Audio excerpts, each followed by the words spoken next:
You are now about to witness the strength of street knowledge. We must stand together, all together as one. United we must stand together, fighting for each other till our race is done. United we must stand together. Under God we are one. We must fly to the sun. Every Good morning, St. Petersburg. Good morning. Before I begin my comments, I need to apologize for my voice. I was at Billy Joel last night, and it is still rock and roll to me. So I want to first begin by thanking my deputy mayor, Dr. Kanika Tomlin. You know, it wasn't that long ago that St. Pete had 3 deputy mayors in City Hall, each one of whom had a specific area of focus, such as neighborhoods and economic development. And when I was elected to this job, I knew that all I needed was one Kanika Tomlin to do the job.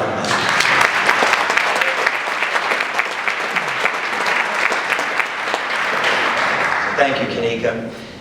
And also thank you, Helen Pruitt-Wallace. St. Petersburg, yes.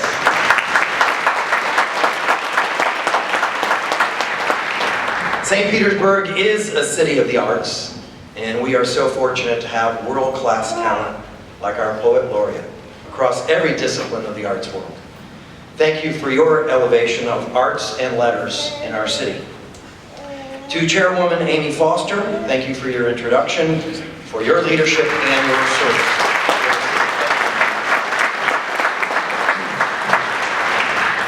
I greatly admire your commitment to the most vulnerable members of our society and your efforts to bring a better quality of life to our neighborhoods along the 34th Street corridor. Thank you. I also want to thank your colleagues, the rest of our partners in progress, Vice Chair Darden Rice, Charlie Gertis, Jim Kennedy, Ed Montanari, Steve Cornell, Carl Nurse, and Lisa Wheeler-Brown. Would you all please stand and be recognized?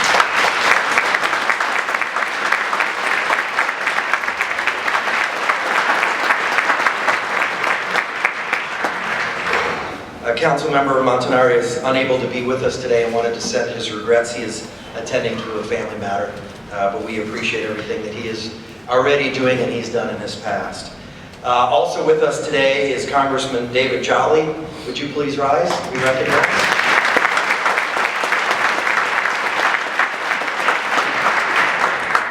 I appreciate everything the Congressman is doing in Washington in a very difficult time. This is a guy who does what he thinks is best for this community, and we are greatly appreciative.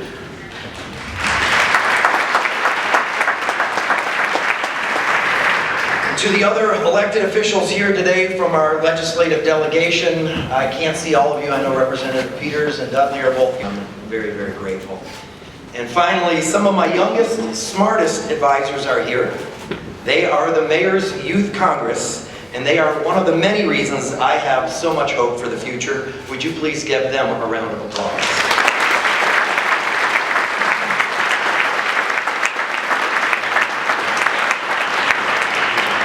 If my youth Congress could go to Washington and provide some assistance, the Congressman, I think we'd be getting some things done. So ladies and gentlemen, the state of St. Petersburg is strong and sunny.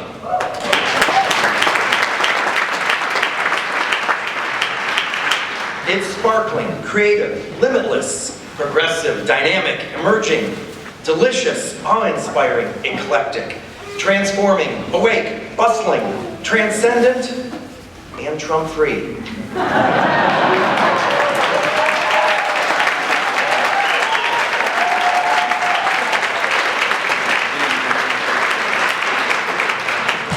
Now these are just some of the words that were shared with us on Facebook and Twitter when we asked our followers to describe the state of our city, and I couldn't agree more.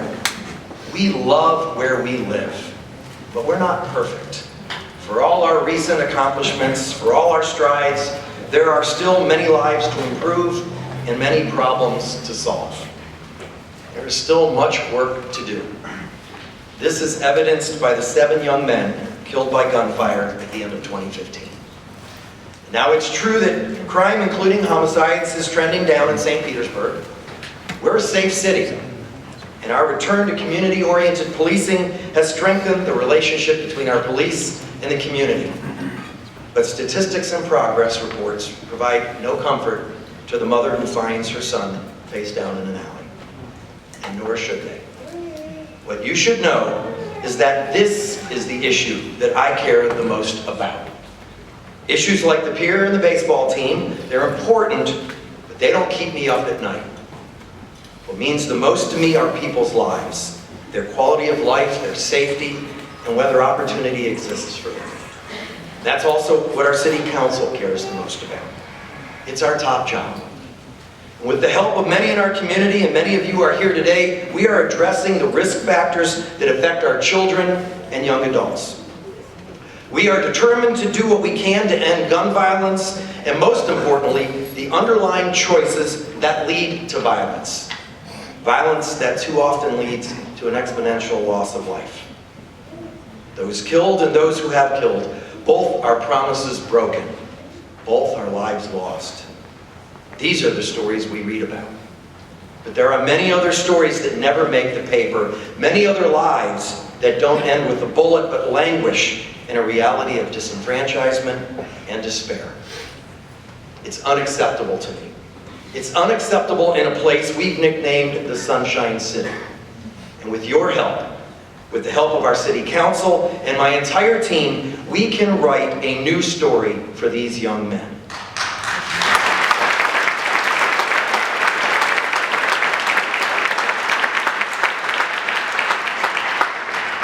Our approach is multifaceted. From the halls of our government to the streets of our city, we put policies in place to create opportunity, such as implementing paid parental leave for moms and dads.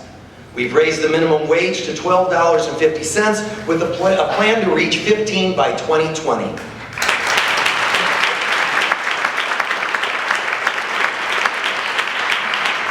And we're protecting the public with a strong wage theft ordinance.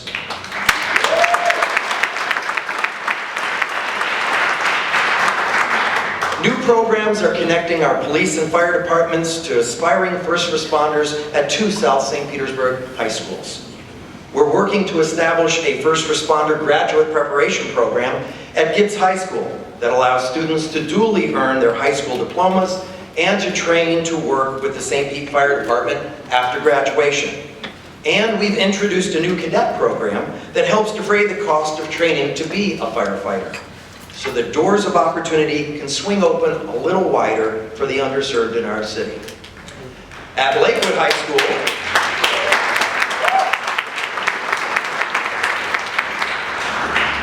High School, the new St. Pete Police Cadet Program allows juniors and seniors to take college-level courses and receive law enforcement training to prepare for a career as a police officer.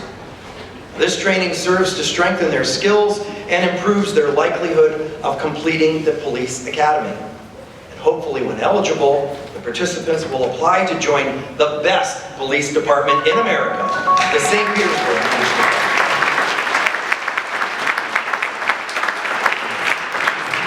I might also add, the first agency on the west coast of Florida to receive the Gold Standard Award for accreditation.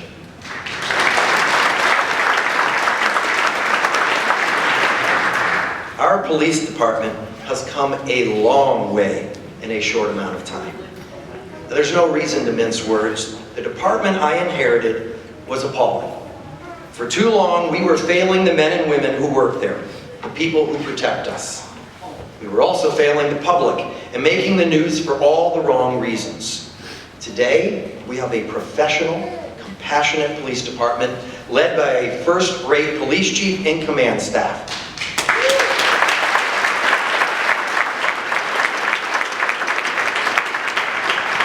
St. Petersburg, you are well served by our department. And now externally, our urban affairs agenda, under the direction of Nikki Capehart, guides our work in South St. Pete. Our focus areas include opportunity creation, commerce, neighborhoods and families, and cultural affairs. with leadership from partners like the 2020 Plan Task Force, BOLI, Pinellas Opportunity Council, the Urban League, and the Pinellas Ex-Offender Reentry Coalition, and policy shifts like those I mentioned earlier, more of our residents are being given the jobs, tools, and second chances needed to thrive.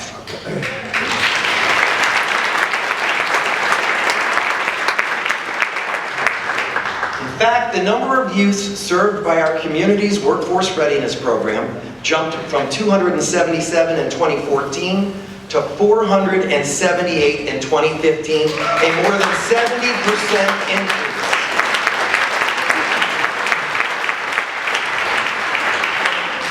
Our monetary investment in youth employment for the fiscal year 2016 is $885,000, a nearly 200% increase from a decade ago.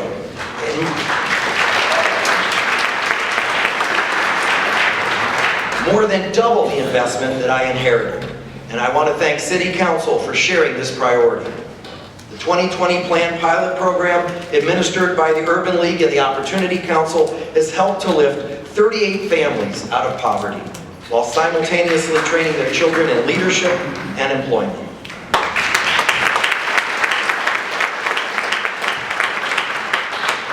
After 18 months of hands-on work with our families, 36 parents in poverty have completed career skills training, and at least 19 secured a new and better paying job as a result.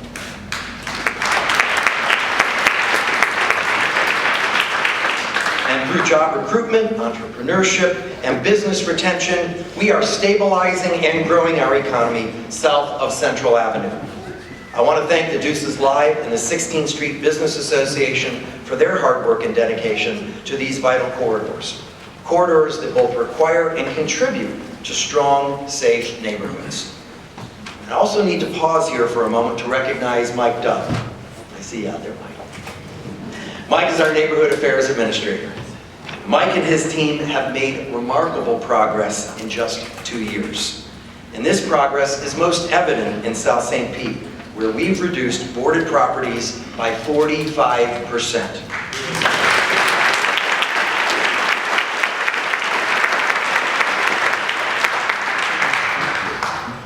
I don't know that Mike ever sleeps, but I do know that every ounce, every day, every minute is spent on trying to make this city better, and I thank you, Mike, for all of your work.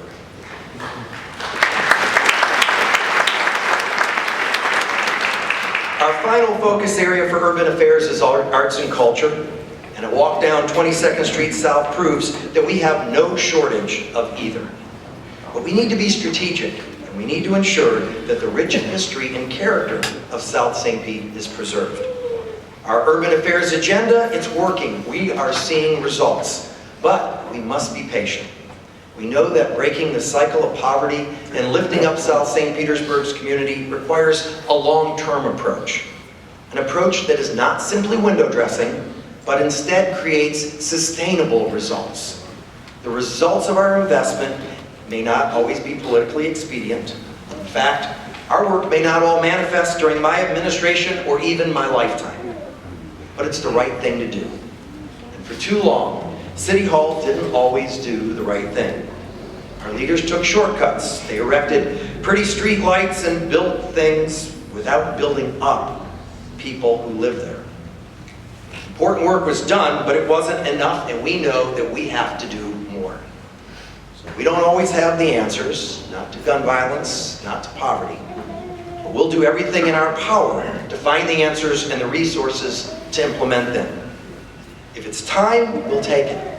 If it's partnerships, we'll build them. If it's money, we'll invest it. And while we're doing our part, Pinellas County Schools must do their part. I don't want anything called a failure factory in my city.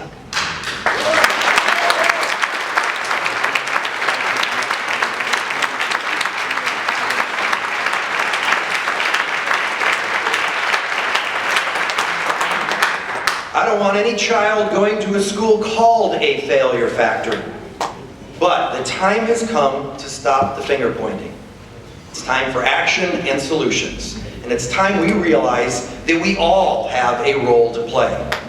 Everyone in every corner of this city, whether you're a retiree in Shore Acres or a young family in Lake Maggiore Shores, everyone needs to be involved.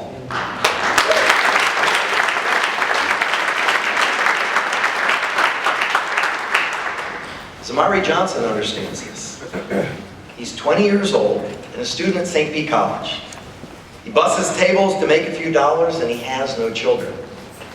Zamari could spend his free time doing what a lot of 20-year-olds do, but instead, he stepped up to be the president of the Southside St. Petersburg Community PTA.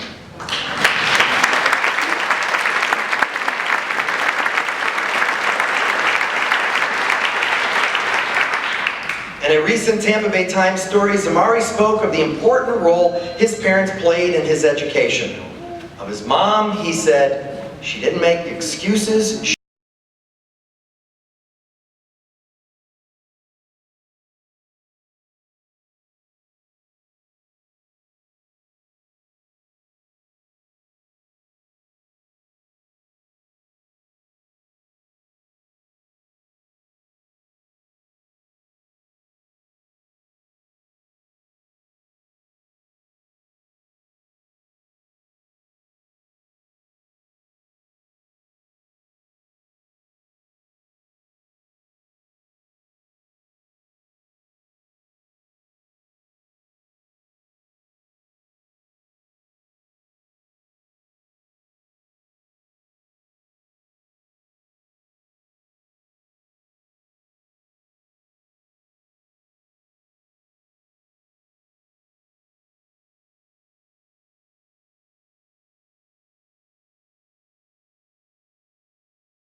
$1 million towards our efforts in South St. Petersburg. The bottom line is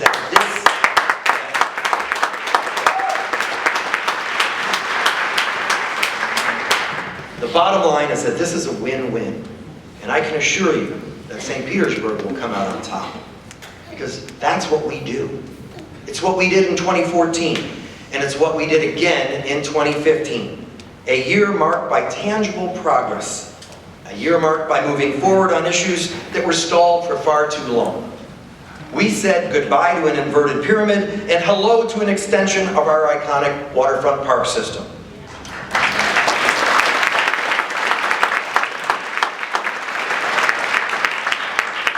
The new St. Pete Pier will truly be the people's pier.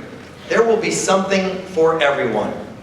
It will once again be the crown jewel of St. Petersburg, and more specifically, our new pier district, the first phase of our waterfront master plan. I want to thank everyone for their patience as the team behind the new pier finalizes their design and we finalize the permitting process. Now, 2016 won't be the most exciting year for our new pier, but it is an important one. And we remain committed to staying within budget and honoring the programming requested by our residents. In 2015, we stopped arresting kids who commit their first misdemeanor.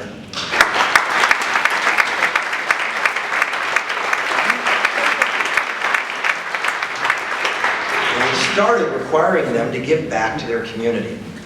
Since the program began, 77 juveniles have attended our Second Chance program, and 70 have completed it successfully.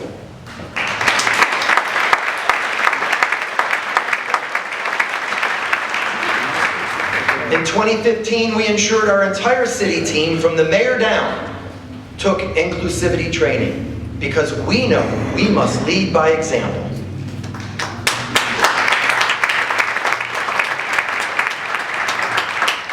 We kicked off our Healthy St. Pete initiative, working with community partners to ensure our residents are living, eating, shopping, and playing healthy.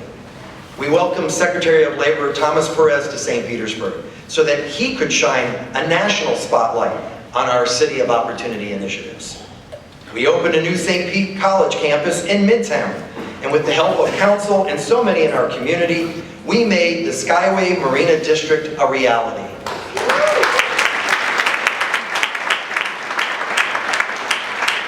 I've got to tell you, if you're a business out there or you're watching this on TV, check out the Skyway Marina District. That is the area in the city that has the greatest opportunities for your business to relocate and be hugely successful.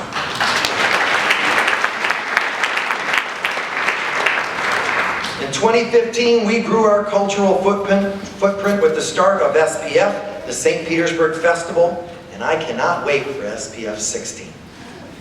And we grew the footprint of our park system by setting into motion the expansion of both Boyd Hill Nature Preserve and Abercrombie Park in West St. Pete.